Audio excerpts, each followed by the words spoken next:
deine Arbeit für richtig hältst, ob du glaubst, dass ich fleißig gewesen bin. ইতিহাস কখনো কখনো এমন এক সন্ধিক্ষণে এসে দাঁড়ায় যেখানে একটি ভুল সিদ্ধান্ত বদলে দেয় কোটি মানুষের ভাগ্য। আমরা আজ এমন একজনের গল্প বলছি যার উত্থান ছিল গণতান্ত্রিক পদ্ধতিতে, কিন্তু তার গন্তব্য ছিল মানব ইতিহাসের নৃশংসতম একনায়কতন্ত্র, অ্যাডলফ হিটলার। এটি কেবল এক ব্যক্তির রাজনৈতিক জয়যাত্রা নয়, বরং একটি সভ্য জাতির পদ্ধতিগত পতনের ইতিহাস। প্রথম বিশ্বযুদ্ধের বারুদ যখন শান্ত হলো, জার্মানি তখন এক বিধ্বস্ত ভূখণ্ড।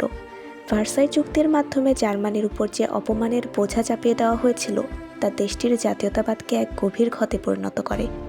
বেকারত্ব, চরম মুদ্রাস্ফীতি আর রাজনৈতিক অস্থিরতা যখন জার্মানির ভবিষ্যৎকে অন্ধকারে ঠেলে দিচ্ছিল, তখন এই মঞ্চে আবির্ভূত হলেন এক তুখোড় বক্তা, যিনি জানতেন মানুষের ক্ষোভকে কিভাবে আগুনে রূপান্তরিত করতে হয়।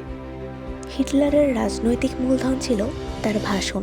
তিনি সাধারণ জার্মানদের মনে এই ধারণা গেঁথে দিতে সক্ষম হলেন যে তারা এক শুদ্ধ আর্য জাতি, যারা ষড়যন্ত্রের শিকার। তার প্রতিটি শব্দ ছিল সুপরিকল্পিত।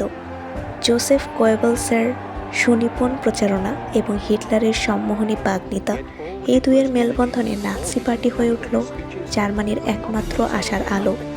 সাধারণ মানুষ তাদের মুক্তিদাতার মধ্যে এক ভয়ঙ্কর অন্ধকারের আভাস তখনও পায়নি।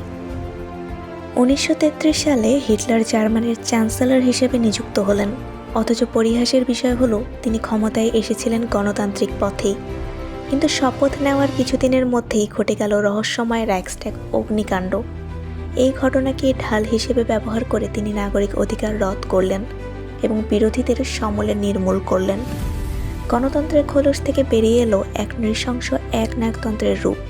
জার্মানি তার ভাগ্য সঁপে দিল এক ফুয়েরারের হাতে। হিটলারের উত্থান আমাদের একটি চিরন্তন সত্য মনে করিয়ে দেয়, যখন কোনো জাতি চরম হতাশা আর অন্ধ জাতীয়তাবাদে আচ্ছন্ন হয়, তখন তারা মুক্তির নামে শৃঙ্খলাকেই বরণ করে নেয়। যে উত্থান শুরু হয়েছিল সুন্দর আগামীর স্বপ্নে, তার সমাপ্তি ঘটেছিল দ্বিতীয় বিশ্বযুদ্ধের রক্তক্ষয়ী ধ্বংসস্তূপে।